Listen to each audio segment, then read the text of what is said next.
Khammam parliamentary Congress అభ్యర్థి రామసహాయం రఘురాం రెడ్డి ఖమ్మం నగరంలో విస్తృతంగా ప్రచారాన్ని నిర్వహించారు. ఉదయాన్నే నగరంలోని పెవిలియన్ గ్రౌండ్లో వాకర్లను కలిసి కాంగ్రెస్ పార్టీకి ఓటు వేయాలని అభ్యర్థించారు. గ్రౌండ్లో షటిల్ క్రికెట్ ఆడి అందరినీ ఆకట్టుకున్నారు. కాంగ్రెస్ పార్టీ ఈ పార్లమెంట్ ఎన్నికల్లో గెలవడం ద్వారా ఖమ్మం జిల్లా అభివృద్ధి చెందుతుందని, కాంగ్రెస్ పార్టీ ఇచ్చిన హామీలను నెరవేరుస్తుందని ఆయన హామీ ఇచ్చారు.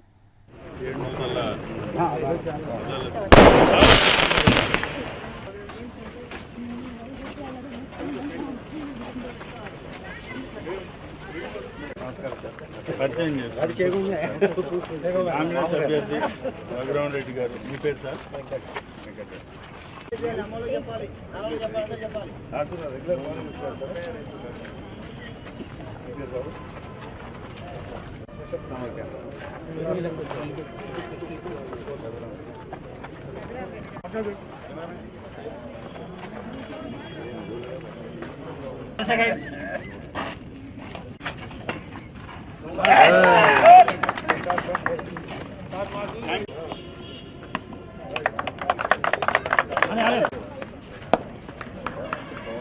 అది రాని ఆయన పట్టుకుంటాడు.